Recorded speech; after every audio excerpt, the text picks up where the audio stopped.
os irmãos com a paz do Senhor. Amém. Cumprimento os irmãos com a paz do Senhor. Amém. Quem está feliz aqui hoje? Amém. Escolha uma pessoa bonita do seu lado e dê um sorriso para ela, então. Isso. Os que trouxeram a Bíblia sem perca de tempo, abram lá comigo no último livro do Pentateuco e no último capítulo deste livro, livro de Deuteronômio, capítulo de número 34. Louvo a Deus pela oportunidade de estar aqui hoje, aqui no projeto Vida Nova de Irajá, né? Estrada Padre José, número 224, do pastor Ezequiel Teixeira. Essa figura bonita e simpática, né, irmãos? O meu sonho um dia é ter um cavanhaque igual o dele ainda.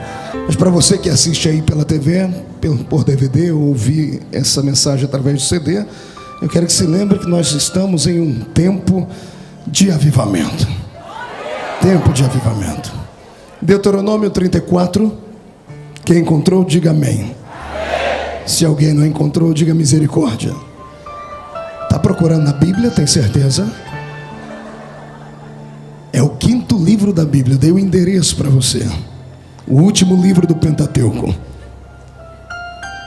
Está escrito assim: E então subiu Moisés das campinas de Moabe ao cume do monte Nebo, que está em Pisga, que está de fronte de Jericó. E o Senhor lhe mostrou toda a terra de Gileade até Dan, e todo Naphtali, e a terra de Efraim e Manassés, e toda a terra de Judá até o mar ocidental, e o Neguebe, e a campina do vale de Jericó, a cidade das palmeiras, até Zoar. E disse-lhe o Senhor: Esta é a terra que sob juramento prometi a Abraão, a Isaque e a Jacó, dizendo: A tua descendência a darei. Eu te faço vê-la com os teus próprios olhos, porém não irás para lá. E assim morreu ali Moisés, servo do Senhor, na terra de Moabe, segundo a palavra do Senhor. E este o sepultou num vale, na terra de Moabe, defronte de Bet-peor. E ninguém sabe até hoje o lugar da sua sepultura. Tinha Moisés a idade de 120 anos quando morreu. Não se lhe escureceram os olhos e nem se lhe abateu o vigor. E os filhos de Israel prantearam a Moisés por 30 dias das campinas de Moabe. E então se cumpriram os dias do pranto no luto pela vida de Moisés. Amém, igreja? Feche a Bíblia, coloque no banco, coloque na cadeira. Pegue na mão de alguém bem perfumado do seu lado agora. Atravesse o corredor, a faixa de Gaza. Pegue na mão da pessoa que está do outro lado. Aperte a mão do seu irmão com carinho até ele falar aleluia. Feche os seus olhos e vamos orar. Pai, nós te exaltamos e te glorificamos. Se o culto terminasse agora, Pai, eu já havia recebido a minha porção aqui. O louvor que os seus filhos aqui fizeram, entronizaram o seu nome. O meu coração está compungido com a sua presença. Mas eu acredito que o Senhor ainda tem um tapete de revelação para caminharmos por ele. Pai eterno, eu gostaria de ser profeta para o seu povo nesta noite. Não falar o que eles querem ouvir, mas o que eles precisam ouvir. E antes que eu comece a pregar, eu lhe faço os 2 pedidos de sempre.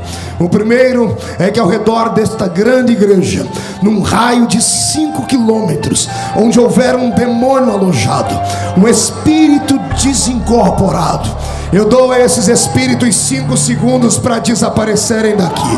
Porque se não sumirem, serão queimados pelo poder da glória do Senhor, que vai invadir este ambiente. O segundo pedido é um pedido de atrevimento, Senhor. Se ainda tem um crédito no céu contigo como pregoeiro da sua palavra, abre a porta do seu palácio sobre esta igreja agora e manda do céu para a terra uma comitiva angelical. Eu quero anjos de fogo descendo sobre este lugar, que eles comecem a esparramar brasas tiradas do seu altar, e onde houver um crente batizado com o Espírito Santo, renova ele, Senhor, mas renova agora, meu Jesus. Traz a sua presença sobre este lugar. Tu não precisas do homem para nada. Tu és onipotente. Mostra a sua onipotência nesta noite. Amém e amém. Antes de se assentar, levante um dedo de profeta para cima comigo. Com respeito, aponte para o irmão do seu lado e diga para ele: trouxe lenço hoje? Diga: não trouxe lenço. Prepare a manga da camisa, a ponta da gravata ou a orla do seu vestido, porque você vai desabar aqui hoje. Amém.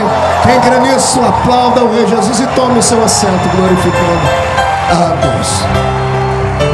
Amém. Glória a Deus. Deus é fiel. Senhoras e senhores, noiva do Cordeiro, simpatizantes da nossa fé, amigos, obreiros, quando o pastor Ezequiel apresentou os pastores, eu me senti na convenção de novo. Está todo mundo aí, né?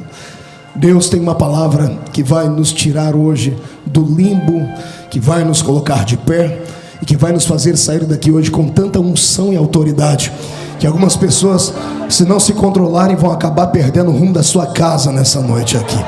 Eu profetizo que alguns receberão asas e voarão até os seus sonhos.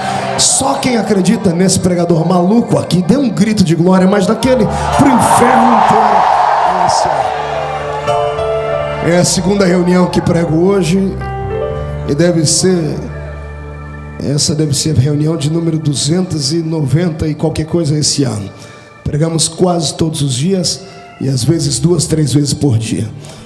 Hoje de manhã o Senhor nos deu uma mensagem muito profunda que mexeu até eu fui renovado, pastor Ezequiel. Até eu fui desafiado. Você já pregou para si mesmo? Hoje aconteceu isso comigo. E eu vim naquele espírito, eu falei: Senhor, me disseram que a igreja do pastor Ezequiel é daquela igreja que a tampa da chaleira voa para cima. Não é o pregador que tem que jogar fogo no povo, é o povo que joga fogo no pregador. E eu já vim preparado. Então, já que essa igreja tem tanta graça e glória, o Senhor disse: filho, você vai levar uma palavra diferente. Você vai falar hoje sobre algo que vai mexer com o íntimo, com a alma, que vai trabalhar os sentimentos, treinar o espírito, e aqueles que saírem desta reunião entendendo a mensagem sairão ao encontro com uma faixa de campeão para a eternidade. Você crê nisso? Então, enquanto eu estou me aquecendo, aqueça suas cordas vocais de novo, dê mais um grito de glória ao nome do Senhor Jesus. O que nós temos nas mãos nessa noite e ouvimos com os nossos ouvidos é um dos textos mais lindos da Bíblia. Um livro atribuído a Moisés, o último livro do Pentateuco. Isso aqui é um mistério grande. Moisés foi o único homem da Bíblia que escreveu acerca da sua morte, que antecipou todos os fatos, porque se atribuímos a ele o escrito do livro de Deuteronômio, temos que entender que foi ele quem escreveu sobre a sua morte, sobre o seu sepultamento, sobre o seu desaparecimento da terra.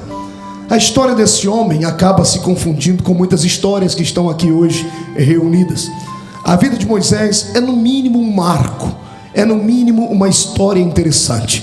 É uma história tão compungente e emocionante que já virou marcas de livros, que já virou tendência para Hollywood filmar, que já virou páginas e páginas de redutos de escatologia, de teologia e de todas as ias que podemos entender.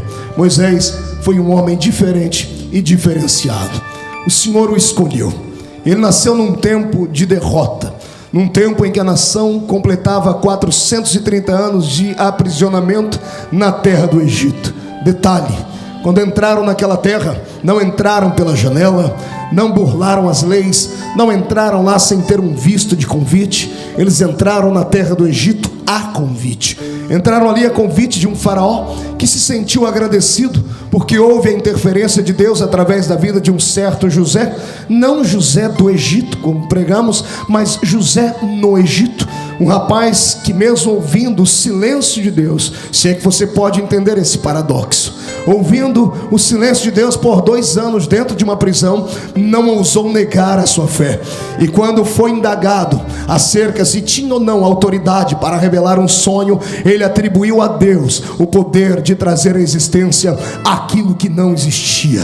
Mesmo estando 2 anos aprisionados no corpo, a sua alma estava livre para glorificar a Deus. E quando foi posta à prova a sua fé, ele olhou nos olhos de Faraó e disse: eu não posso, mas o Deus a quem eu sirvo fielmente pode, e ele vai fazer. É interessante a história. Faraó ficou tão grato com esse rapaz, que este rapaz acordou de manhãzinha em uma prisão fétida, úmida. Naquela mesma noite, ele foi dormir dentro de um palácio, numa cama extremamente preparada. De servo passou a ter servidores. De homem, tido como alguém que mexeu com o pudor de uma grande família, passou a ser o segundo homem do reino, e para mim o segundo homem do mundo na época. O primeiro político que servia a Deus de verdade foi esse José, o primeiro ministro da fazenda que o mundo teve, e devemos a ele muito da história dos hebreus e parte da fé que temos no Deus de Abraão. Quem concorda comigo, não me deixe sozinho, dê um grito de glória ao nome do Senhor Jesus. A história dele é interessante, porque ele nasceu em uma época de dificuldade, numa época em que ninguém mais queria casar, porque Faraó, esse Faraó maluco, insano, esse déspota que está vivendo agora, descendente daquele que foi grato a José, esse que agora está no trono, não conhece nada de intimidade, não sabe nada de aliança, não entende nada de pacto feito. E como ele não entende nada disso, ele olha para os judeus e não os vê como amigos, como os amigos que entraram naquela terra 400 anos antes. Ele agora os vê como uma espécie de concorrência.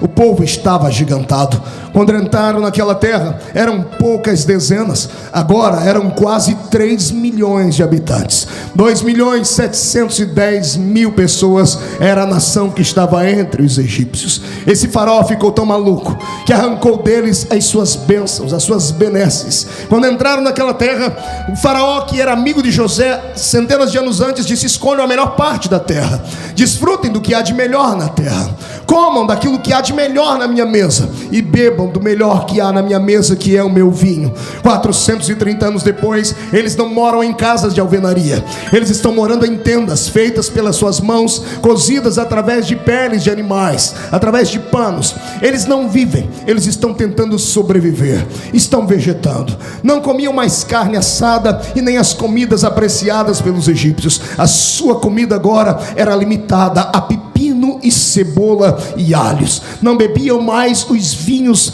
caudolosos da terra do Egito. Passaram agora a beber das águas barrentas do rio Nilo. Passaram a ser humilhados. E nesse período de humilhação, a minha Bíblia diz que 2.710.000 homens e mulheres erguem um clamor ao céu.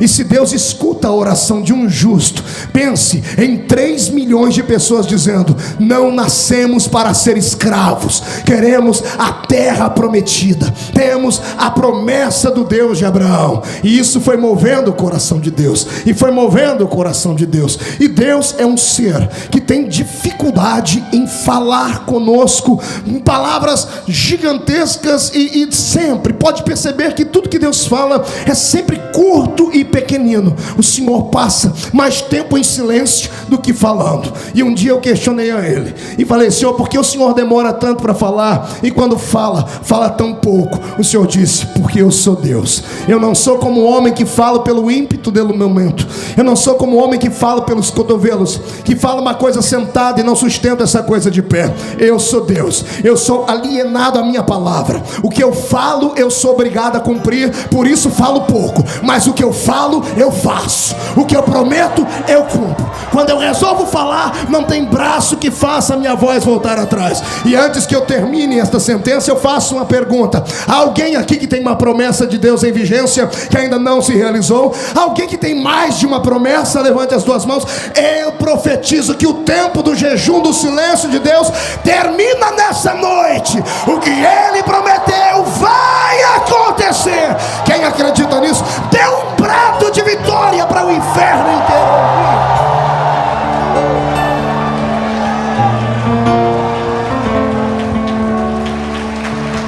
Aleluia. Glória a Deus.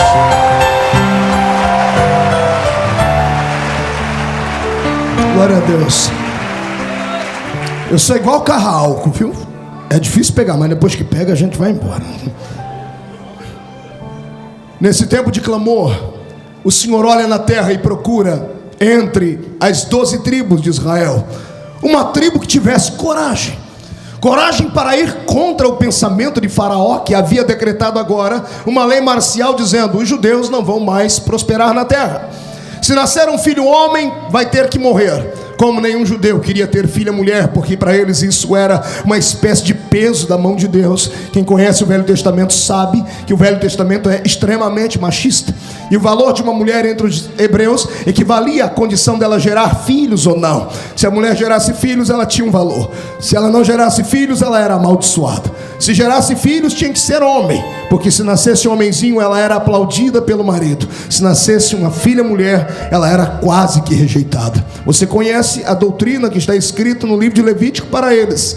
Uma mulher, quando tinha uma filha mulher, passava 40 dias impura. Quando nascia um menino, era apenas 7 dias impura. Era a divergência que havia. Esse Faraó, unido a Satanás, cria uma das piores condições já impostas por um líder à terra. O primeiro infanticídio da história nasceu com esse homem, e ele foi, para mim, um desgraçado miserável, filho do cão com a pombagira junto, irmão. Era o cão desse Satanás aqui. Desculpe me desequilibrar, mas é quando eu vejo o que ele fez, a sorte dele é que eu não posso voltar no tempo, senão eu ia dar tanto tapa na cabeça dele que ele ia perder o rumo da terra do rio Nilo, amado. Esse infeliz decretou agora uma das piores coisas que a humanidade já havia visto até então. Ele disse que nenhum judeu podia ter filho homem. Não podia ter filho? Não ouvi, não podia ter filho? Se não podia ter filho homem, nenhum judeu queria ter filha mulher. Ele criou uma história, uma sentença para acabar com a história de Israel. Ele tentou terminar com a etnia dos hebreus, porque agora ninguém mais queria casar. Porque se casassem, não havia métodos contraceptivos, não tinha como escolher o sexo do bebê. Se nascesse uma menina, traria vergonha para a família. Se nascesse um menino, faria com que o menino fosse morto e o sangue cairia sobre aquela família. Esse Faraó fez uma estratégia que parecia ser impecável. Ele só não contava com a coragem de uma tribo. Ele só não contava com alguns homens que temiam mais a Deus do que a ele. E é tudo que Deus procura na terra: alguém que tema mais a ele do que aos homens que estão na terra. É tudo que Deus procura dentro da igreja: alguém que tema mais ao poderoso nome dele do que os demais nomes que estão na terra. Você crê nisso, irmão? Então seja corajoso e faça a sua parte. Mas está agora Deus olhando para a terra. Bem, precisamos de um milagre. Ninguém mais quer se casar. E a minha Bíblia começa em Êxodo 2 contando milagre. A Bíblia começa dizendo lá assim, olha: e veio um homem da tribo de Levi, e desposou uma moça da tribo de Levi, e tiveram um filho. Eu dei muita gargalhada quando o Senhor me trouxe essa revelação, porque eu conheço a Bíblia, e eu sei que a tribo Bambambam de Israel era a tribo de Judá. Tanto é que quando falamos, não falamos leão da tribo de Efraim, não falamos leão da tribo dos levitas, falamos leão da tribo de Judá, porque deles viera a descendência do nosso Salvador. Mas neste quesito para a libertação do povo de Deus, nem aqueles que eram da tribo de Judá tiveram coragem de fazer alguma coisa. A minha Bíblia é saliente, ela diz: veio um moço da tribo de Levi, e desposou uma moça da tribo de Levi, e engravidaram e tiveram um filho. Aqui o Senhor me dá uma revelação que, se você crer, você vai ter que voar comigo agora. Ou aperta o cinto ou solta ele de uma vez, porque você vai decolar comigo. Eu descobri que em tempo de aprisionamento, só uma tribo na igreja funciona: a tribo dos adoradores, a tribo dos levitas, a tribo daqueles que não tem vergonha de adorar a Jesus, de gritar, de falar que o Senhor é bom e ponto final. Você que pertence a outras tribos, a tribos mais ricas, a tribos mais importantes, a tribos tão importantes que você não pode se sentir tão feio ou desequilibrado como você acusa o irmão do seu lado esquerdo, porque ele pula o irmão da direita, porque ele sai correndo dentro da igreja, me perdoe. Deus conta hoje com a tribo de adoradores, e aquele que adora sabe que a adoração tem que ser espontânea, explícita e carregada de graça. Eu quero saber onde estão os levitas de Deus aqui hoje.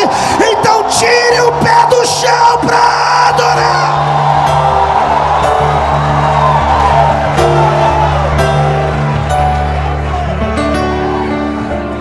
Eu traço o perfil desse líder pela tribo que ele veio. Você, se estudar a história, você vai ver que a tribo de Levi era uma das tribos menos importantes de Israel. Era uma raça de gente bravo demais. Era gente meio desequilibrado. Aliás, eu acho que Deus gosta dessas coisas. Me desculpe aí, eu sou suspeito para falar, porque eu não funciono muito bem na cabeça. Aliás, nenhum profeta funciona. Todo profeta tem cara de louco. Dá uma olhadinha do seu lado aí para você ver. Você vai ver.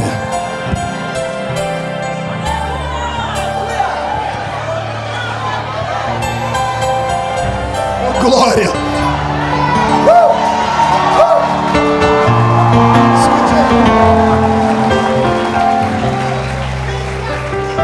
Quando Israel criou aquele bezerro de ouro desgraçado lá na frente, o Senhor disse: Moisés, eu quero que extirpe esses adoradores. E Moisés: Senhor, eu não dou conta sozinho. O Senhor disse: grita aí, deve ter alguém aí no meio que não adorou esse bezerro miserável. E Moisés disse: quem é que não adorou o bezerro e tem coragem de vir e lançar mão dos seus irmãos e matá-los, porque eles deixaram de adorar a Deus? Só veio a tribo dos levitas. Foi ali que eles caíram no coração de Deus. O Senhor disse: eles são desequilibrados, mas são corajosos. São desequilibrados, mas são santificados. São desequilibrados, mas têm autoridade para glorificar o meu nome. Deus não está olhando hoje para o seu intelecto. Deus não está olhando para a sua roupa, nem para a sua conta bancária. Deus não está olhando para o seu dedo, se tem anel de formatura ou não. Mas que Ele está procurando no seu coração uma bomba atômica espiritual para explodir dentro do inferno. Ele está procurando. Oxalá que Ele ache em você este brilho e esta coragem. Foi assim que veio a existir Moisés, desta família. Agora, por gentileza, me empreste a sua alma e o seu coração e deixa-me lhe narrar a história. Estão agora um casal, Joquebede e Anrão. Oraram ao Senhor, tiveram coragem de se casar e arcaram com as consequências. Tiveram não um filho apenas, tiveram 3 filhos. Eu falei: Senhor, por que logo o Êxodo só fala do nascimento de Moisés? Não fala do nascimento de Arão, não fala do nascimento de Miriam. O Senhor disse: filho, porque eu respeito autoridades e eu não queria envergonhar muito Faraó, porque Faraó não queria que eles tivessem um filho, pois os levitas foram lá e tiveram 3 filhos de uma vez, para dar na cara de Satanás, né? Parece que é para glorificar um pai, o outro filho e o outro Espírito Santo. É desse jeito que eu enxergo a palavra do Senhor. Detalhe: foram 3 filhos simples. O primeiro foi o primeiro sacerdote de Israel, que tinha autoridade para entrar na presença de Deus e pedir o perdão do povo. A outra que era mulher, e você sabe, como eu disse, que na biografia as mulheres judias não valiam muita coisa. Ela, que não devia valer muita coisa, foi a primeira maestrina de Israel. Atravessando o Mar Vermelho, está todo mundo de queixo caído, paralisado, vendo os inimigos morrendo, o Mar Vermelho ficando vermelho com o sangue dos inimigos de Deus. Ninguém sabe o que fazer, lá vai ela, enfia a mão dentro do alforje, pega um pandeirinho e começa a tirar uma nota musical na coxa e dizer: só o Senhor é Deus, só o Senhor é Deus. As virgens de Israel chegam perto dela e dizem: irmã Miriam, ensina a música pra gente, que nós vamos fazer a primeira coreografia para Deus. A primeira coreografia que houve para o Senhor nasceu ali exatamente com ela, a segunda filha. E o terceiro, tadinho, o terceiro filho foi tão simples que Deus escutava os conselhos dele. Você entendeu o que eu disse? O terceiro filho deles era tão simples que Deus parava para ouvir ele. Deus olhou: eu vou matar esse povo. Ele disse: Senhor, não faz isso. Se o Senhor fizer isso, o que as nações vão dizer? Que o Senhor é um Deus que não tem paciência. Deus olhou: não é que você tem razão, rapaz, então não vou destruir não. Daí a pouco Deus esquece, Deus ficou irado, e eu vou matar esse povo, o teu povo. Ele diz: meu povo não, é o seu povo, e o Senhor não pode matar eles por causa disso e daquilo. Deus aguentou. Na terceira vez que Deus quis matar eles, Deus disse: ele vai tentar me impedir de novo, então eu vou fazer um negócio com ele. Moisés, eu vou destruir o povo, e antes que você argumente, eu tenho uma proposta para te fazer. Eu destruo esse povo e faço de ti um outro povo. Ainda bem que Deus não faz esse pedido hoje no século 20. Ainda bem que Deus não pergunta para você, né? Olha, se você quiser, eu mato todo mundo à sua volta e crio uma outra igreja, porque se ele fizesse, ia ser uma desgraceira só, não é? Deus sabe para quem ele faz os pedidos. Pois Moisés, antes que a palavra descesse ao coração dele, ele desceu aos joelhos, rasgou a roupa, jogou cinza na testa e disse: se for para matar o povo, risca o meu nome do seu livro. Deus olhou e disse: com você não tem jeito, levanta, vai, fala para esse povo marchar. Eu não mato eles, porque você me pediu. Levita só gera gente de coragem. É por isso que o Senhor vai lhe dar filhos espirituais esta noite. E eu quero profetizar que Satanás vai ter que se mudar da rua onde você mora, porque uma unção de glória vem sobre a sua vida. Crê nisso? Coloque a mão no ombro do seu irmão com carinho e respeito. Faz um carinho primeiro. Fez. Agora agarra o ombro dele com coragem. Vai, levita, com coragem. Chacoalha ele até ele ficar irritado agora. Diga para ele: se você é da tribo dos levitas como eu sou, trate de abrir a boca para adorar.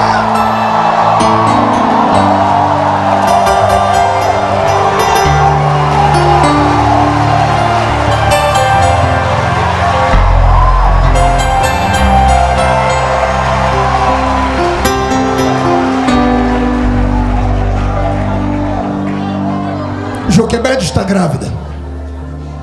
9 meses de angústia. 9 meses esperando para saber o que é que vinha, se era menino ou se era menina. Eu imagino ela chegando do trabalho árduo, junto com seu esposo, Arão, entrando dentro da casa gigantesca de 2x2, olhando para aquela cama de marfim feita no chão com trapos, os 2 filhos, um para um lado, o outro para o outro. Na mesa de madeira dentro daquela tenda, 2 cuias com sopa feita de lavagem que sobrava da mesa de Faraó, tomando água barrenta do rio Nilo, a silhueta dos seus corpos tremeluzindo na parede por um candelabro que iluminava. Eles haviam acabado de trabalhar. Ela mexendo a sopa, não conseguindo comer, e o marido dizendo: que foi, filha? Come, porque temos que trabalhar amanhã. Ela dizendo: tá difícil. Por quê? Porque o meu ciclo menstrual parou de novo. Estou sentindo meu corpo ter reações como da última vez que eu fiquei grávida. Parece que nós vamos ter outro filho. Imagina Arão olhando para ela, e ele não desfera palavras de maldade, ele não a amaldiçoa, ele diz: o Senhor deu, o Senhor vai cuidar da criança. Mas filho, e se for um menino? Diz: se for menina, a gente dá glória a Deus. E se for menina, a gente dá glória a Deus também. Não é verdade? Nós tivemos coragem de casar, vamos arcar com as consequências. Só vamos dobrar o joelho aqui, vamos orar, pedir para Deus um menininho, né? Se for menino, eu vou ficar mais feliz. Era a história do judeu. Terminam de orar. 9 meses de angústia. 9 meses pensando o que é que havia dentro do ventre. Não tinha chá de cozinha naquela época. Não tinha essas histórias que inventam de mulher sentar em cima de uma colher, sentar em cima de um garfo, essas coisas que a mãe da gente fazia na época da ignorância. Era dependência de Deus. Não tinha ultrassom. Imagine que situação. 9 meses depois, ela entra em trabalho de parto. As parteiras, licenciadas pelo Egito, carteira de trabalho assinada por Faraó, receberam uma ordem: se for menino, morte. Se for menina, deixa viver. O pai está do lado de fora da tenda com as 2 crianças. Está segurando Arão de um lado e Miriam de outro. Dentro da tenda ela está de cócoras. É assim que as mulheres hebreias davam a sua luz. E uma parteira está ali, trazendo a vida, trazendo a existência, um fruto de um amor. E quando vem para fora a criança, depois do grito da mãe, um grito que saiu de dentro da alma, porque a dor da gravidez ela é quase que insuportável. E de repente, no meio do grito, eu penso que ela esperava no mínimo um sorriso da parteira, dizendo: parabéns, o Senhor visitou você. Se fosse em outro tempo, todos soltariam fogos. Se fosse em uma outra oportunidade, a parteira daria gritos de glória e cantaria um salmo ao Senhor. Mas de repente, o que vem à vida é um menino. E ela conhecia a lei. Eu quero que você veja essa parteira segurando na mão uma criança, na outra mão um cutelo, uma faca que ela usou para cortar o cordão umbilical. Com esta mesma faca ela deveria tirar a vida daquela criança. Imagina o Joquebede olhando para a parteira, olhando para a atitude dela e começando a implorar: não faça isso, não tire a vida do meu bebê. E a parteira dialogando: mas Faraó mandou fazer. Ela dizendo: mas foi Deus quem quis que ele nascesse. Se Deus quis que ele nascesse, ninguém pode impedir. Gritos e choros dentro da tenda. O pai do lado de fora, desesperado, ouve gritos e entra correndo dentro da tenda e entra atrás das crianças. Agora não é uma mulher chorando apenas, é uma família inteira. Veja algo inusitado. Imagine um judeu, homem, dobrar o joelho aos pés de uma mulher e implorar para que ela não mate o seu filho. Era no mínimo ultrajante, era no mínimo humilhante. E eu imagino o pai dizendo: senhora, não mate este bebê. E a mulher, sem saber o que fazer, desesperada, entre a cruz e o punhal, entre a emoção da família e o salário, a vida dada por Faraó. Lá em cima nos céus há uma janela aberta. O dono da eternidade está debruçado nela, está olhando para baixo, está vendo tudo acontecer. Eu vejo Deus estendendo a sua mão, apontando com o seu dedo indicador para o coração da parteira. Não, Ele não vai fulminá-la, Ele vai fazer brotar temor no coração dela. Ele vai fazer ela sentir a sua presença dentro daquela tenda e dizer que assassinos do meio do povo não eram aceitos. E a mulher que devia matar a criança entrega a criança na mão do pai e da mãe e vai saindo da tenda. O choro se transforma em alegria, a tristeza vai embora e limpam-se as lágrimas. E pai, mãe, duas crianças começam a sorrir porque havia nascido um pequeno bebê. Antes que a parteira saia, imagina ela voltando atrás dizendo: era melhor que essa criança fosse abortada, porque se ela fosse abortada, não haveria tanta confusão na vida de vocês a partir de hoje. Esse menino não vai poder ser visto, ninguém vai poder saber da existência dele, porque se Faraó descobrir que o menino nasceu aqui, não apenas ele vai morrer, os seus outros filhos vão morrer. Vocês vão servir de exemplo para toda a nação hebreia que está escravizada. Vejam o que vocês estão fazendo. Carregam nos ombros a responsabilidade da vida ou da morte de uma nação. A parteira vai embora. O bebê está ensanguentado, a mãe está suada, com as suas entranhas dilaceradas, o pai está respirando ofegante, as duas criancinhas alegres por ver o bebê. Eu imagino a família toda de joelhos, falando com Deus e dizendo: Deus de Abraão, tu deste, cuida agora, nos ajude. Como o Senhor cuidou dos outros dois filhos, cuida deste também, para que o seu nome seja glorificado.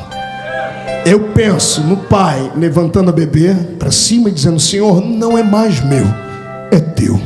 E que seja uma bênção na terra, para a sociedade, para a sua igreja do Velho Testamento, e para que o seu nome seja eternamente glorificado. Aqui começa a minha história, uma história de dor e de sofrimento, a história daqueles que têm uma vocação divina. Hoje Deus vai trazer algumas respostas ao seu coração. Uma delas é essa: porque nada na minha vida dá certo, porque eu sempre sofro, porque tudo na minha vida me faz bater com a cara no muro, porque que a única resposta que eu ouço de Deus é o seu silêncio. Por que Deus se cala? Por que parece que a vida de todos funciona e a minha travou no meio da caminhada? Porque todos os lugares onde eu coloco a minha mão e tento ir na empreitada da minha fé parecem estar bloqueados, parece que sou amaldiçoado.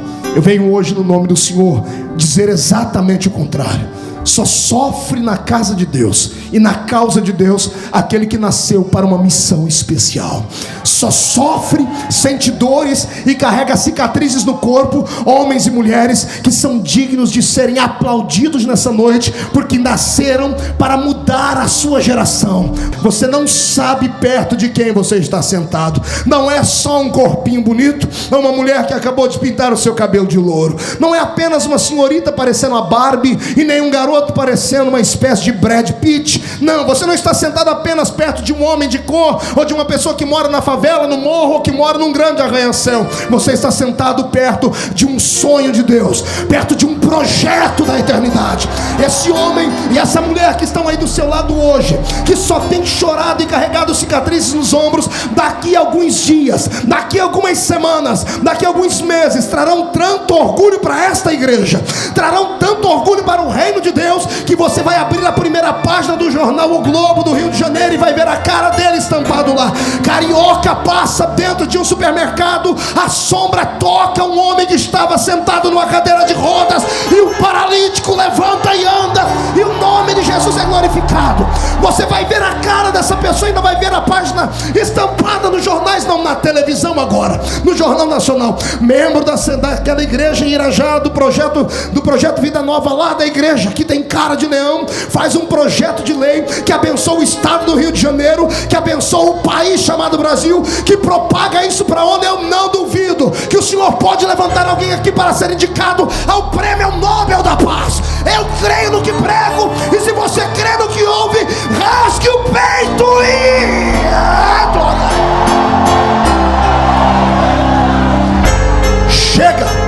Chega de vir para a igreja pensando que é o verme do carrapato. Chega de vir para a igreja se arrastando, pensando que é o patinho feio da história. Para de ficar olhando para o espelho todos os dias com um lencinho na mão e sentindo pena de si mesmo. Você não foi escolhido para isso. O Senhor investiu na sua vida e investiu muito alto. O meu Jesus jamais investiu em lugar errado. Sabe por que ele nunca comprou uma sepultura para ele? Sabe por que ele teve que ser enterrado numa sepultura emprestada? Porque ele jamais investiria naquilo que ele não teria mais utilidade. Para que comprar uma sepultura se 3 dias depois ali ia ficar vazia? Sabe por que você está aqui? Porque você é o projeto do investimento de Deus. Você é muito mais do que pensa. Se você crê nisso, bate no peito agora. Eu quero ouvir barulho. Bate no peito, murcha a barriga, estufe o peito. Olhe para a pessoa do seu lado e diga: eu não sei você. Diga: eu não sei você, mas eu sou especial. Não, se é especial, diga: eu sou especial.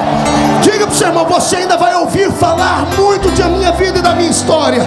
Se você crê no que você acabou de dizer para si mesmo, então sinta a majestosa presença do Deus que te escolheu aqui nesse lugar. O que não custa nada não vale nada. Ninguém será aceito sem antes ser rejeitado. Quando eu pergunto para alguém qual herói bíblico você gostaria de ser, o nome de Moisés é um dos nomes mais queridos. Eu quero ser como ele. Quero abrir o mar. Quero entrar dentro de uma nuvem e ver Deus face a face e ser o único mortal que viu Deus e não morreu depois que estava num corpo que não era glorificado. Poder ter uma história como a dele. Poder levantar as suas mãos e pedir para o Senhor em oração e Deus repartir do Espírito que estava com ele com outras pessoas. Todos querem ser como ele. Mas eu sempre digo: querem chegar onde ele chegou? Passe por onde ele passou. E a trajetória dele é triste. A trajetória dele não começa o seu sofrimento quando ele mata um homem no Egito, como nós pensamos. Começa dentro do ventre da sua mãe, sofrendo uma espécie de rejeição, porque o pai queria um filho homem. Se fosse uma menina lá dentro, ela já deveria, segundo Freud, ter nascido com complexos. E complexos que somente o tempo e a psicanálise poderiam trazer a cura. Quando vem a existência, o menino tem 3 coisas que lhe são tiradas. Primeiro, o brilho do sol. Toda criança, todo ser vivo precisa da luz do sol, do calor do sol. É por isso que as mães pegam seus bebês e levam para tomar banho de sol, porque isso vai trazer uma certa cura para alguns tipos de fungos que podem vir sobre a criança. Todo ser vivo precisa do sol. Moisés não podia ver a luz do sol quando criança, porque se saísse de dentro de casa e alguém visse aquele bebê, eles começariam a contar, iriam dizer que o bebê estava vivo. Se chegasse na voz ou no ouvido de um dos soldados, esse bebê veria a morte. Moisés, quando o bebê não podia ver a luz do sol. Segundo, se não podia ver a luz do sol, também ninguém podia saber da sua existência. E foi roubado o maior direito que uma criança tem: o direito de chorar. Só mãe entende de choro. Só mãe sabe quando o choro é de dor, quando é de birra, quando o choro é de rejeição, quando o choro é porque está com dor ou que está com fome, coisas assim. A linguagem do bebê. Pense que quando Moisés ia chorar, um pano como esse tapava a sua boca, porque vizinhos não podiam saber da existência dele. Amigos que se diziam amigos, compadres e comadres, não podiam saber da existência dele, porque sempre alguém tem um amigo particular. Esse amigo tem outro amigo, e o amigo que é amigo tem outro amigo que é amigo, e daqui a pouco, bum, estava estourado todo o projeto de Deus. Essa criança não podia chorar. Se uma criança não pode ver a luz do sol e não pode chorar, ela está começando a ficar debilitada. Ninguém sabe quando ela está com fome, quando está sentindo dores. Não bastasse isso, eu quero que você agora sinta um drama que eu senti quando o Senhor me revelou isso. A mãe desse garoto não era uma mulher poderosa, não era uma mulher bonita e não era uma mulher cheia de vida, não era uma mulher saudável. Ela trabalhava 16 horas por dia na beira do rio Nilo, cavando o rio Nilo, tirando argila, colocando em baldes, misturando com capim, fazendo tijolos para levantar o grande reino do Egito.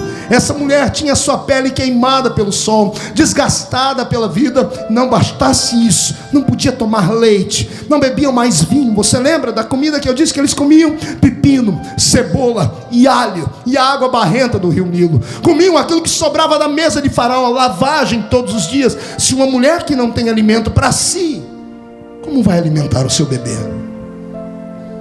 Eu imagino ela tentando amamentar o seu filho e os seus seios murchos e o seu corpo deteriorado pelo tempo. Esta criança estava fadada à morte. Até os pais, porque agora Faraó havia apertado o cerco. Quando nasceram os outros meninos, os outros 2 filhos, ele havia apenas falado sobre morte. Agora ele estava atuando, segundo a história paralela a essa. Se ele estava atuando, era muito mais difícil agora guardar a existência dessa criança do que dos outros 2 filhos. Se essa criança não podia ver a luz do sol, não podia comer uma comida abençoada, porque se a mãe não tinha, como ela daria a criança?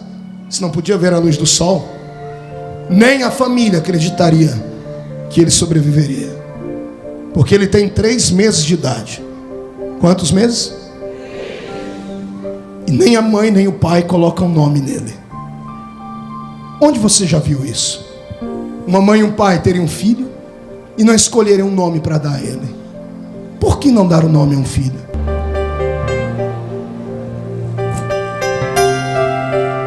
Quando você coloca nome em alguma coisa, você acaba se apegando a ela. Cria-se intimidade, amor, carinho. Não colocaram o nome naquela criança para quando se vissem livres dele, não sentissem falta.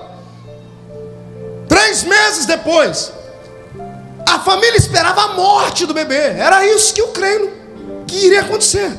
Sem luz, sem comida, sem poder chorar. A criança era para estar debilitada.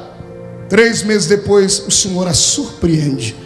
Entra na família, a minha Bíblia diz, e o bebê estava formoso, saudável e bonito. Aí eu tenho que encher o meu peito de ar para glorificar a Deus. Porque quando Deus quer, não interessa mais quem não quer. Porque quando Deus escolhe, não me interessa quem vai se levantar para perseguir. Quando Deus vai com a cara de alguém, pode se levantar quem quiser. Levantam para cair. Não tem homem na terra, não tem anjo no céu, e não tem demônio no inferno capaz de bloquear o projeto que Deus escreveu para a sua vida.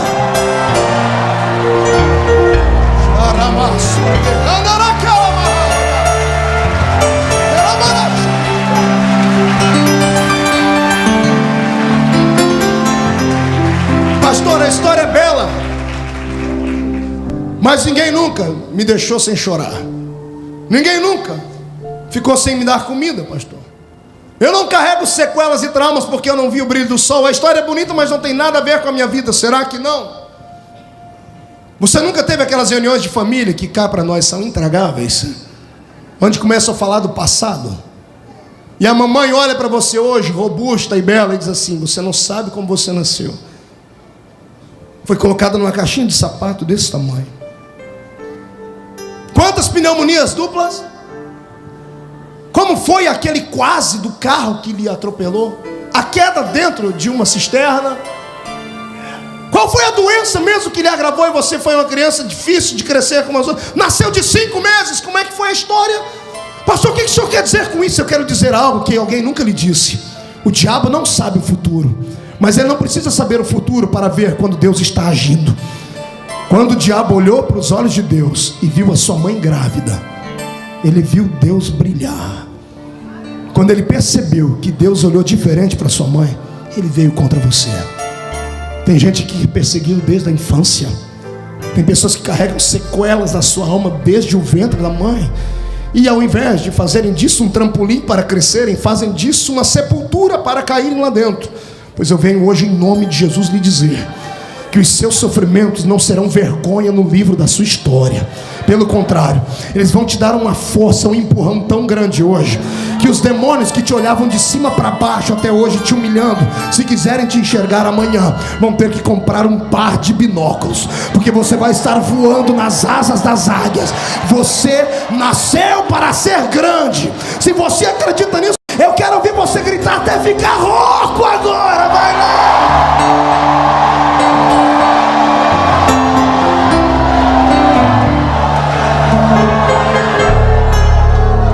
Chega de frequentar o psiquiatra. Pare de gastar com psicanalistas. Pare de ficar tentando entender porquê das coisas. Aceite a vida como ela tem sido e tente mudar a sua história. Não seja um covarde. Não seja um ser humano que não vive, que vegeta. Não seja um ser humano vencido pela depressão. Você é cheio do Espírito Santo.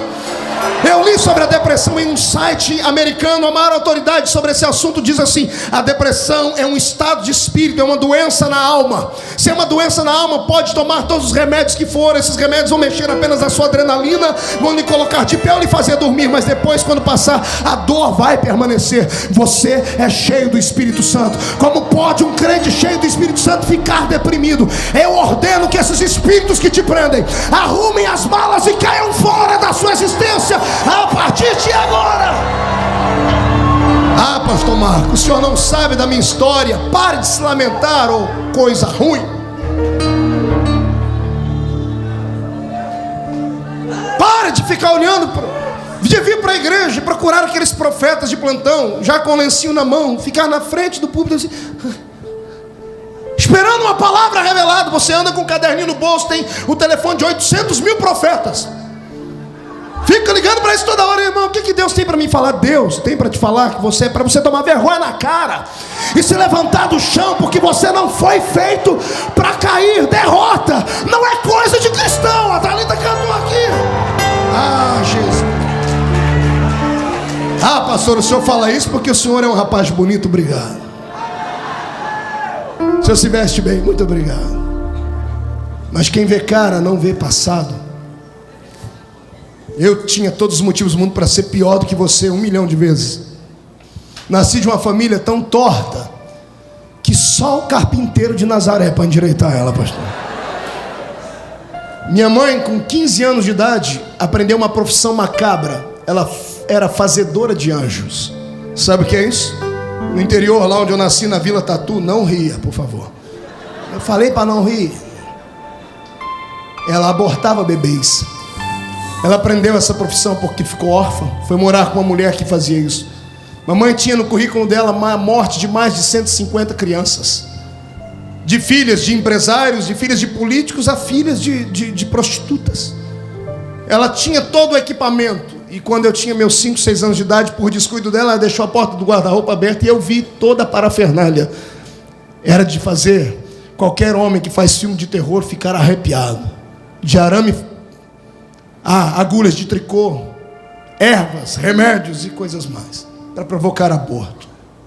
Aí quando a mamãe engravidou de mim, ela namorava um português muito bonito e que não valia nada.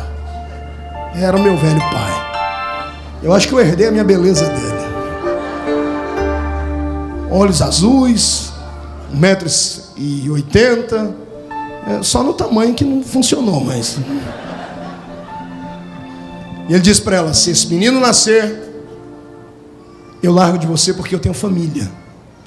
E a minha mãe, obediente, foi no hospital e tentou a primeira vez o aborto. Tentando o aborto, foi levada às pressas para o hospital ensanguentada. O médico conseguiu segurar a gravidez. Passou algum tempo, ela tentou de novo o aborto, porque o meu pai continuou insistindo: se ele nascer, eu paro de cuidar de você. Ela voltou para o hospital machucada de novo. O médico segurou de novo e disse: olha, está com sangramento grande, essa criança é forte demais, não quer morrer. Na terceira vez que ela entrou, o médico sentou com ela e disse assim: moça, não tente mais, porque agora ele já está grande e vai prejudicar a sua saúde. Se ele morrer, morre você também. Essa criança está toda machucada, a cabeça está cheia de ferpas, de buraquinhos, de picadas. Não sei como é que ele está vivo ainda. E a minha mãe, um dia em casa, num surto de ira, começa a esmurrar a barriga, dizendo: por que eu não tiro essa desgraça de dentro de mim? Minhas tias contaram essa história.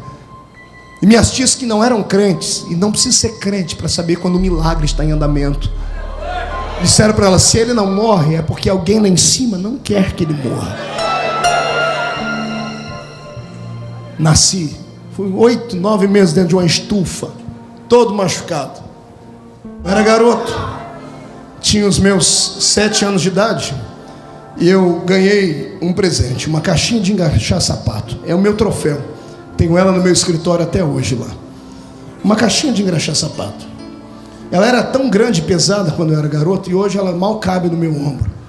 E quando eu olho para aquela caixinha de engraxar, eu tenho boas memórias, boas lembranças, e algumas tristes. Uma delas foi de um dia que eu entrei na casa de um cidadão lá na minha cidade, chamava Doutor Amador. Vou parar por aqui porque não existe só um, tem vários, né? Se ele assistir a fita, ele não vai se sentir ofendido. Mas era um homem importante da minha cidade. Ele tinha 12 pares de sapato, ou era 14, já não lembro mais. Eu sei que eu engraxava os sapatos dele todo sábado. E um dia, engraxando o sapato dele num canto, ele com a família aqui numa mesa almoçando, eu vi quando ele disse para o garoto, o filho dele, o Júnior, dizendo assim: filho, você tem que aproveitar a vida como seu pai tem, tem que se alimentar, tem que comer, tem que estudar. Eu vi quando o pai dele disse: está vendo aquele garoto ali? Eu sempre fui muito curioso.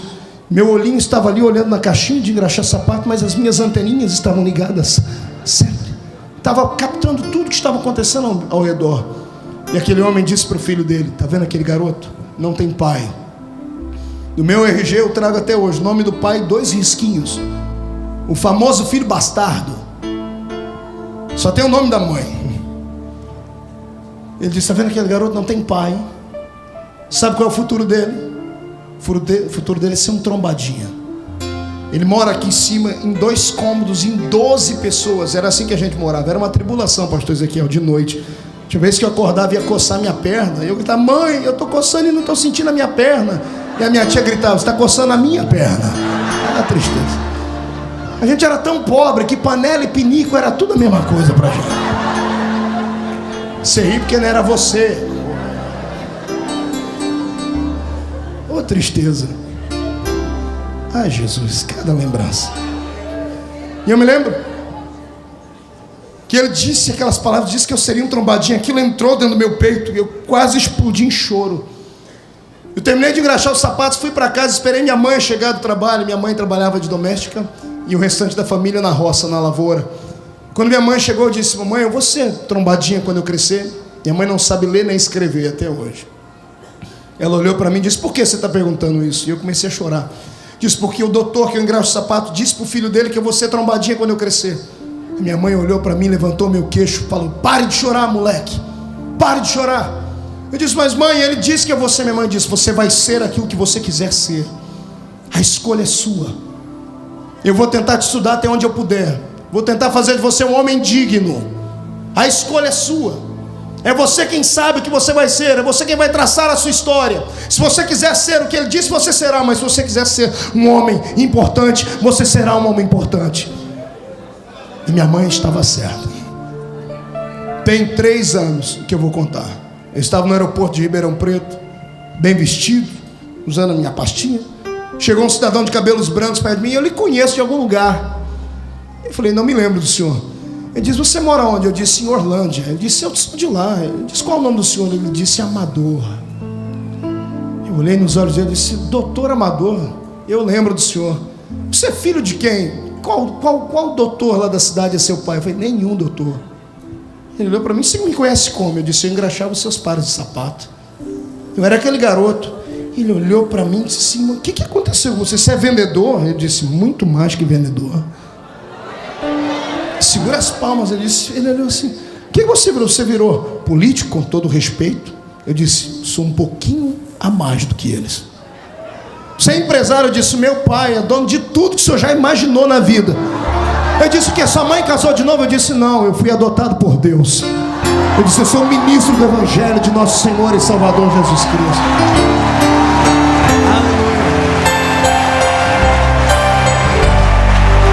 Ele olhou para mim, isso há 3 anos, disse assim: é a primeira vez que você vai voar? Está com medo? Eu disse: não, eu já tenho umas 2.000 viagens naquela época já. Oh, você vai voar para onde? Você está indo para São Paulo? Eu disse: não, eu acho que eu estava indo para Londres naquela época. Você já viajou muito? Eu disse: naquela época era só 30 e poucos países, hoje já são 53. Ele disse: o que aconteceu com você? Eu disse: tudo isso graças ao Senhor. Eu disse: mas eu nunca te ajudei com dinheiro. Eu disse: não, mas o Senhor me ajudou com palavras. O Senhor disse para o seu filho que eu seria um trombadinha. Ele engasgou. Ele quase infartou. Ele tentou dizer não. Eu falei: doutor, não estou lhe acusando, eu quero lhe agradecer. Peguei na mão dele: muito obrigado, porque aquelas palavras me fizeram perguntar para minha mãe o que eu seria. E a minha mãe disse: você vai ser aquilo que você quer ser. E eu falei: mamãe, eu vou ser alguém importante, eu vou trazer orgulho para dentro de casa. E hoje, para a misericórdia de Deus, dentro da cidade onde eu moro, imagine, lá na Vila Tatu ainda, eu sou um ilustre cidadão cosmopolita. Moro lá, mas viajo pelo mundo. O prefeito toma café comigo.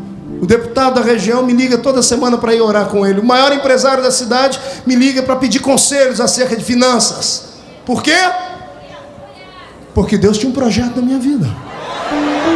E o diabo, o infeliz, está lá arrancando um restinho de cabelo que sobra na cabeça dele. Ele pegou já 500 milhões de demônios para fazer projeto para me destruir. Ele vem de cá com 1 milhão de projetos. O Senhor vem só com uma espada e corta ele pelo meio. Eu não nasci para ser capacho. Você não nasceu para ser cauda.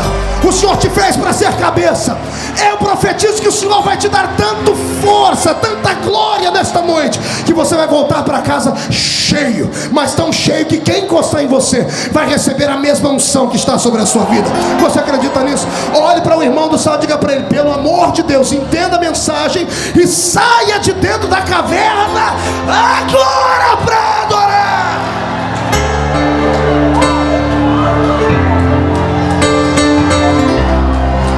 Pastor Ezequiel, estou sentindo um cheiro diferente. Estou sentindo por antecipação um cheiro de fogos de artifício para comemoração.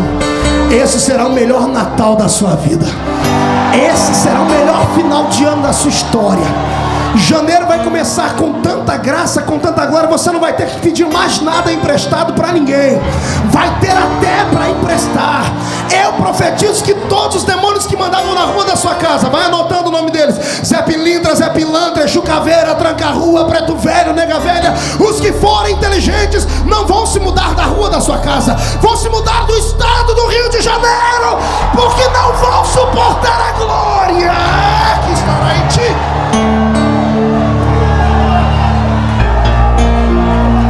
Por gentileza, disfarçadamente, de canto de olho, olhe para o irmão da esquerda. Ainda bem que eu falei que é para disfarçar, né? Eu falei que é para disfarçar, o irmão fez assim. É para disfarçar. O da direita agora. O que você vê aí do seu lado? Um perdedor?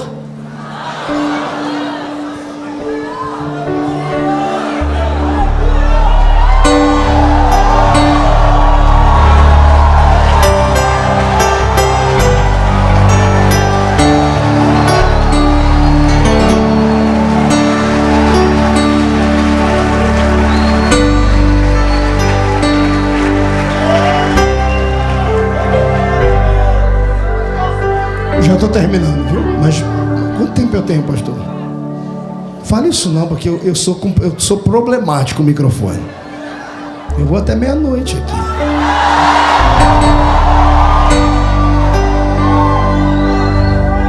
Olha para cá. Lá vem Moisés, 3 meses, sem nome, um indigente. Ninguém acreditava nele. Na terra, alguém lá em cima tinha lançado todas as fichas nele. Oh, glória. Quando você nasceu, o que falaram? Qual o nome que te deram? Tem um homem da Bíblia que chamaram ele de enganador, Jacó. Meu pai me chamou de problema. Qual o nome que deram para você?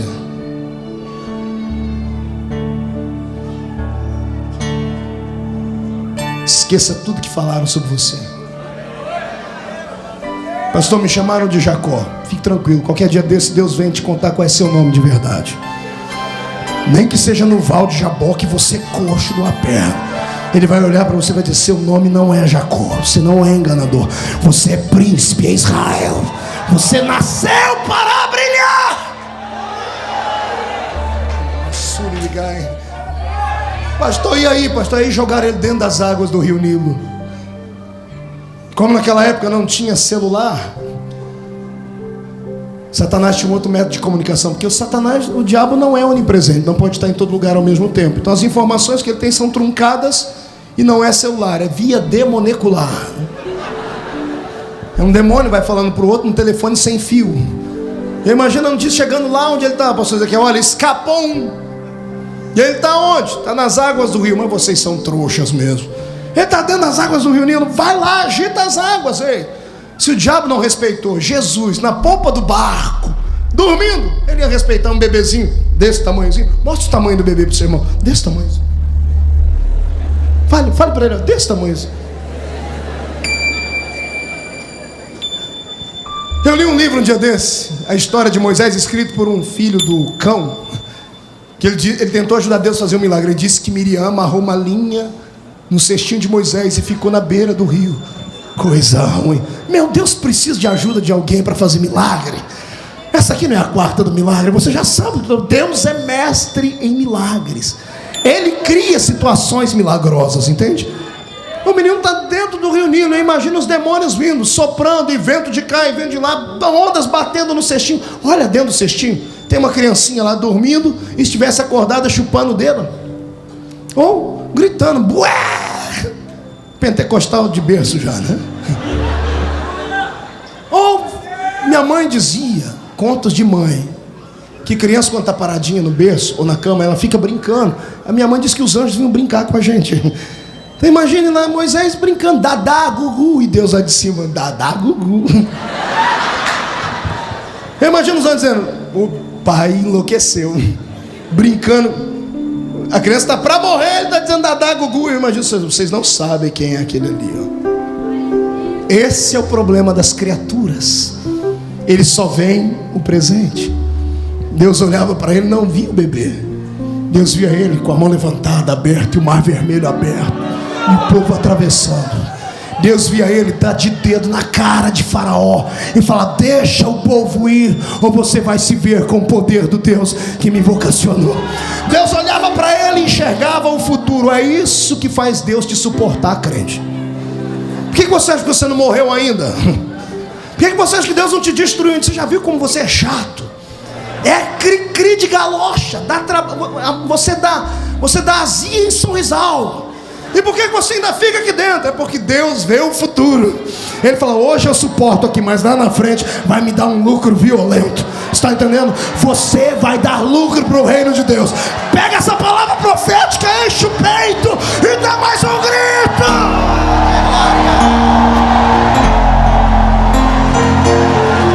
Estou terminando.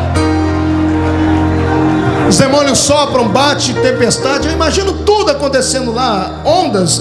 O rio Nilo não era um córrego, nem lagoa, era um rio com dezenas de quilômetros de extensão. E na sua profundidade, bem no centro, haviam redemoinhos criados pela própria ribanceira das águas.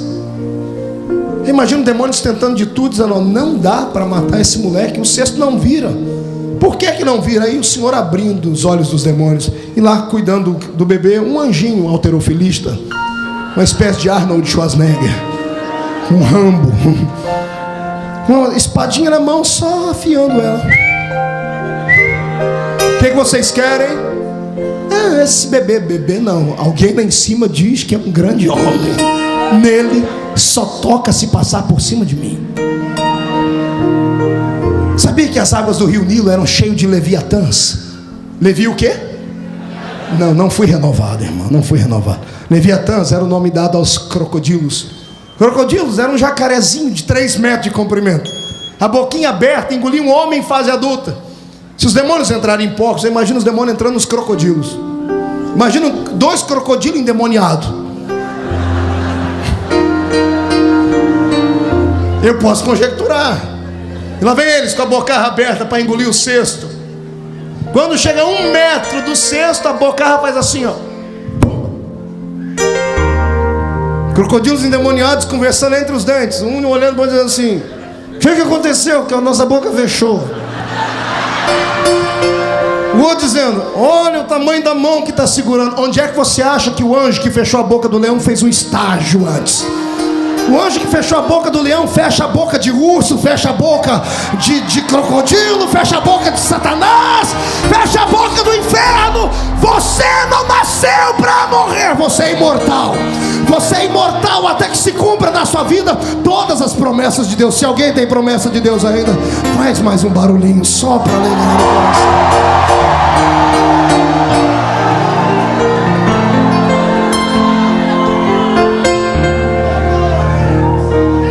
Sentindo que você não é o único que sofre, amado, eu sinto em te dizer, mas você não é a bala que matou John Kennedy, a única. Tem gente que sofre, e muito mais que você. O seu sofrimento pode ser convertido em uma grande e poderosa chamada de Deus. É você quem escolhe. É você quem escolhe como vai sair daqui de dentro hoje. Só dizendo, poxa, aquele pregador é um verdadeiro animador de plateia. Ou você vai dizer, ó, Deus usou ele como profeta para a minha vida. É você quem vai dizer como é que vai dormir hoje, de novo. Você vai dormir sentindo saudades das pessoas que estavam do seu lado, se sentindo um bichinho de Jacó, escondido num canto, tomando o seu leque chotã. Ou se você vai dobrar o seu joelho e vai falar, Senhor, amanhã quando eu abrir os meus olhos, eu quero enxergar o meu futuro, Pai. Eu profetizo. Meu pai antes de morrer me ensinou uma sentença: quem pode manda, e quem tem juízo obedece. Eu posso hoje porque eu estou com o microfone na mão, eu mando. Se tem juízo, me obedeça. Levante a mão e receba pela fé um telescópio espiritual do futuro. Deus vai colocar nos seus olhos a visão do que será a sua vida amanhã, e não será essa bagatela miserável em que você vive hoje. Eu profetizo que se você, o seu ministério, a história da sua vida será grande. Os capítulos da história da sua vida estão apenas sendo escritos. O capítulo do sofrimento, do silêncio, da tristeza termina hoje. Começa um capítulo novo hoje. O capítulo da glória, da graça, da essência. Se você crê, tome posse, deposita no peito e fica de pé comigo, por gentileza. Poxa, não cheguei nem nos 40 anos de Moisés. Eu queria chegar nos 120. Pegue na mão do seu irmão.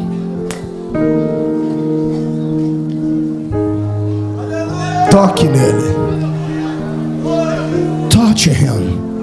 Pegue na mão dele.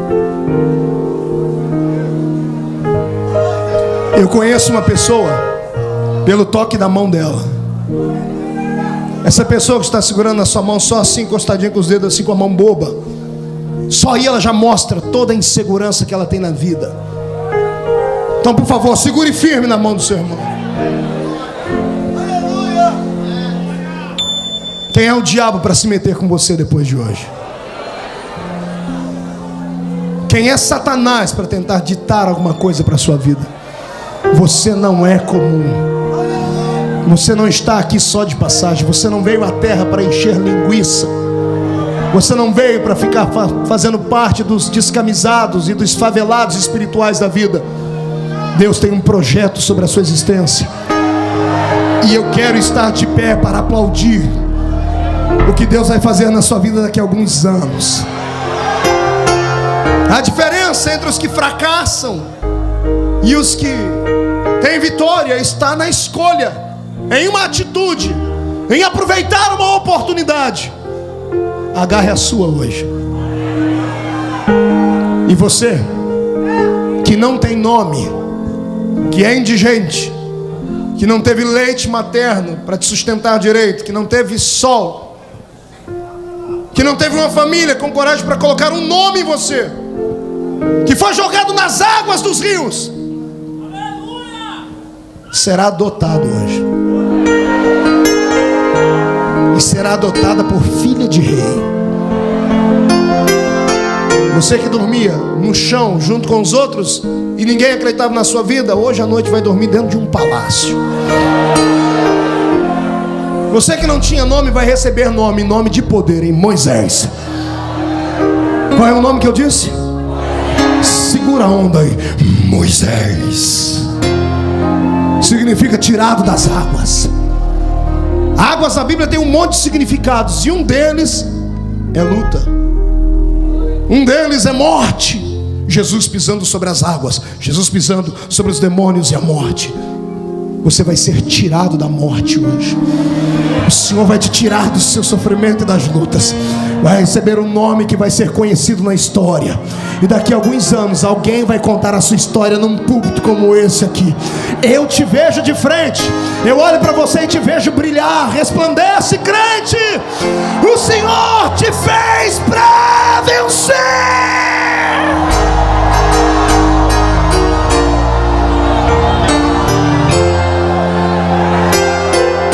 Seu irmão, feche seus olhos. Outro dia, numa outra oportunidade, eu venho para terminar a mensagem. Ele tem 40 anos de idade agora e é filho da filha de Faraó, o futuro rei do Egito.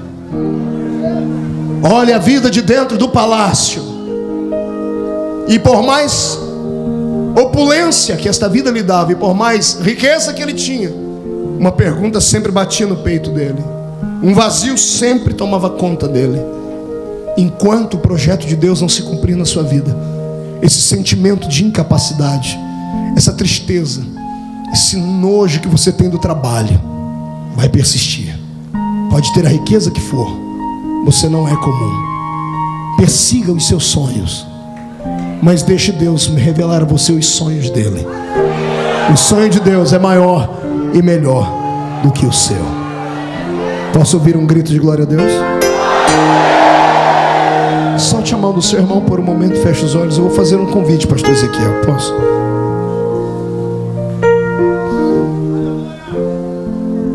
O silêncio de Deus dura uma noite. Deus se cala por um momento e se afasta por segundos. Quando o salmista, no Salmo 22, verso 1, profetiza o que Jesus ia dizer lá na cruz: Deus meu, por que me desamparaste? Ele não está dizendo que Deus deixou de olhar, não está dizendo que Deus é impotente, está dizendo que Deus às vezes se afasta para que uma obra maior aconteça. Deus só não disse nada para você ainda, porque se Ele interferir aqui, você perde lá. Na vida do crente, ele não tem que entender muita coisa, ele tem que aceitar muita coisa. Tem coisas na minha vida que não tem explicação, como até hoje carrego aqui dentro uma certa dor de um filho que Jesus me levou embora, um menininho. Dias de angústia, uma noite interminável, por falta de cuidados médicos.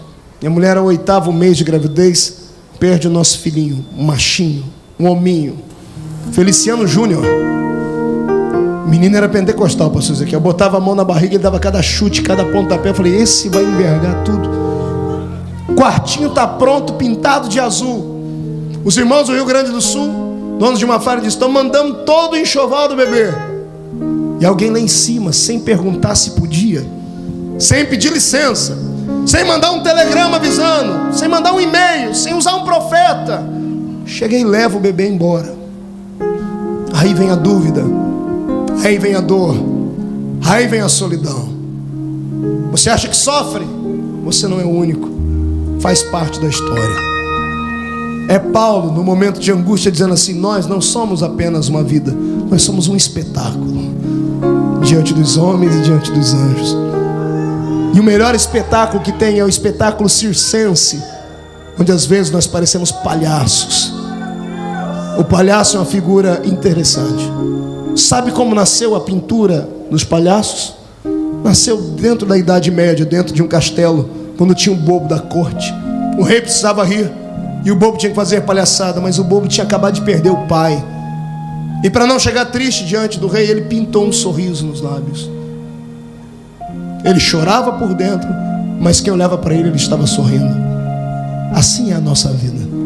Tem coisas na vida que nunca teremos explicação aqui. Tem coisas que nós vamos carregar para sempre, e só lá em cima o Pai vai nos explicar o porquê. Eu só sei de uma coisa: Deus não gera filhinhos de papai. Deus não dá tudo que a gente quer na hora que a gente quer. Tudo tem um preço.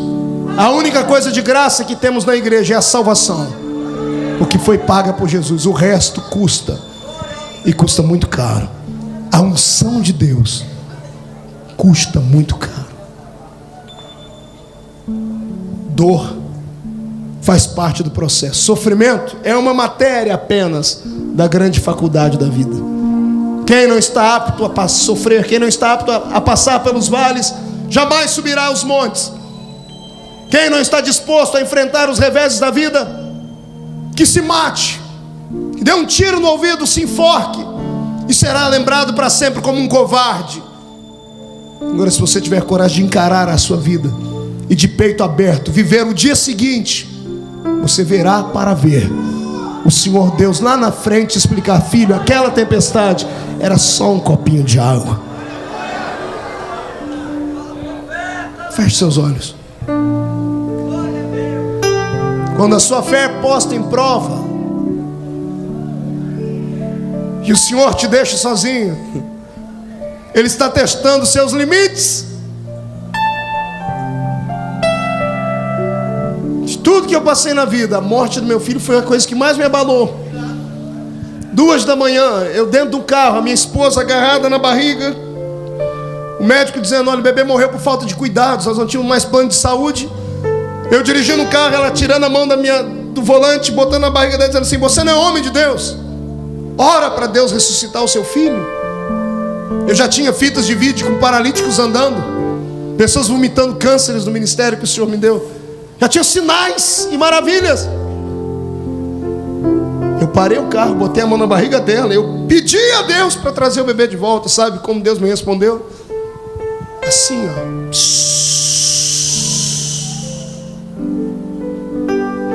Silêncio.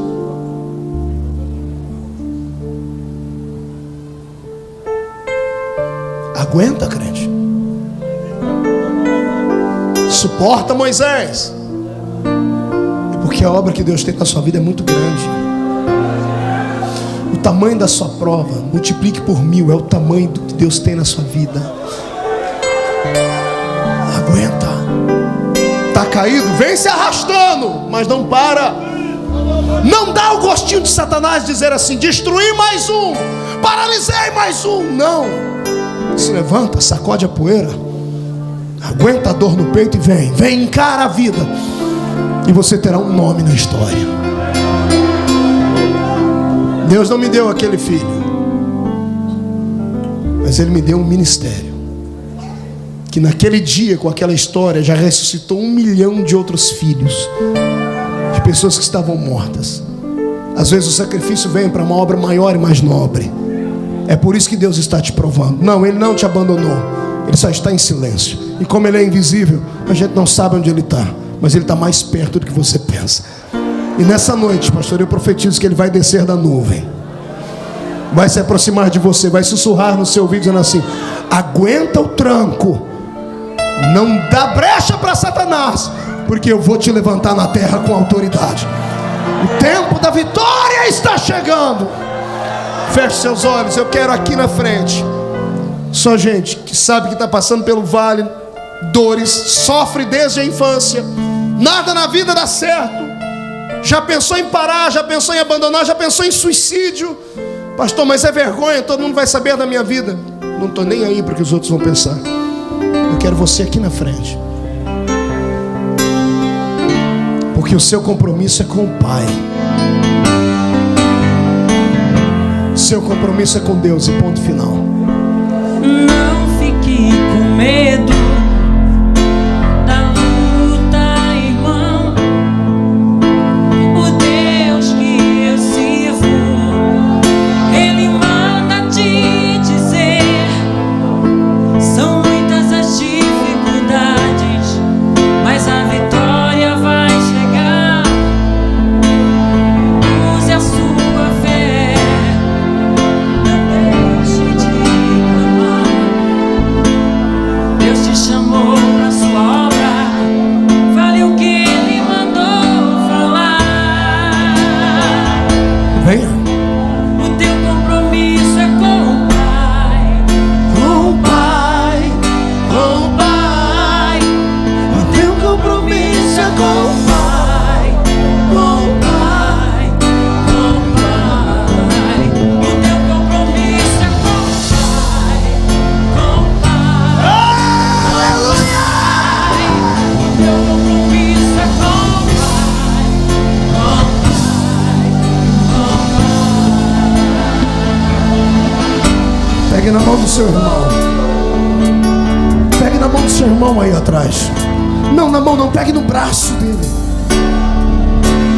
Canta, Thalita. Na vida passamos por tudo, só em Cristo a solução. É grande a vitória daquele Estou sentindo o cheiro de que vitória. serve ao Senhor. Só o nosso Deus. Estou ouvindo passos do Senhor. A palavra certa, Ele está chegando aí. o inimigo vai mudar.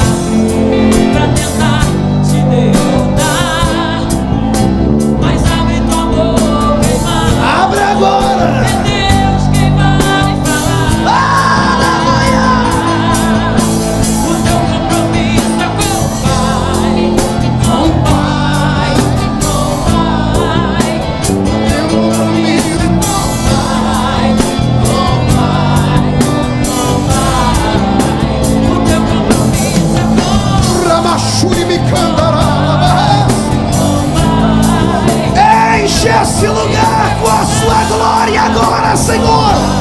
Faz a sua nuvem trovejar.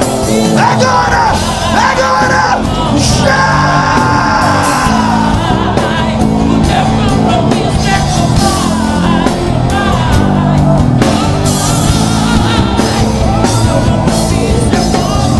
Ramassuri de Candarabá, Xarabá. O teu compromisso é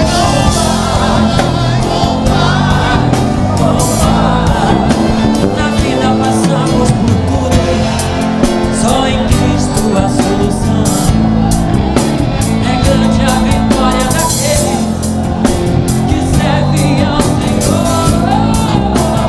Só Deus tem a palavra certa. O inimigo vai lutar pra tentar te derrotar. Mas a vitória da igreja é Deus quem vai falar. vai lá! O teu compromisso é com o Pai. O teu compromisso é com o Pai. O teu compromisso é com o Pai.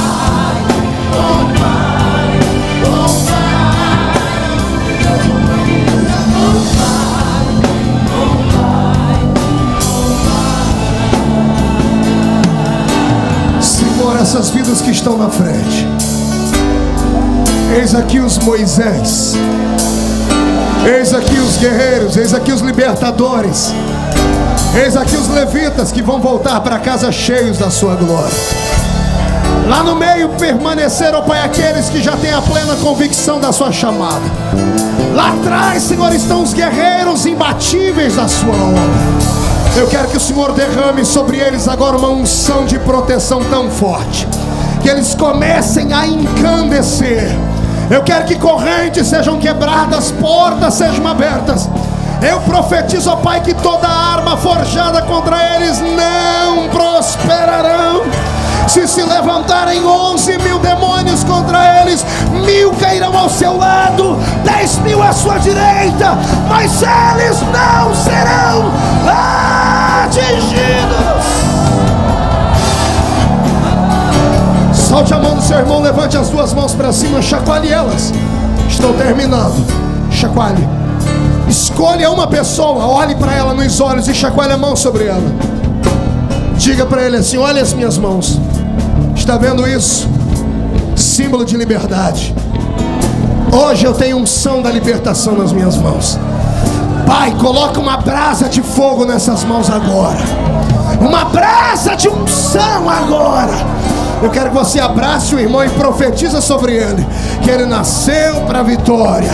Enquanto você profetiza, a gente diz que o nosso compromisso está ali, é com o Pai. O teu compromisso é com o Pai. O teu compromisso é com o Pai. O meu compromisso é com o Pai. Aleluia!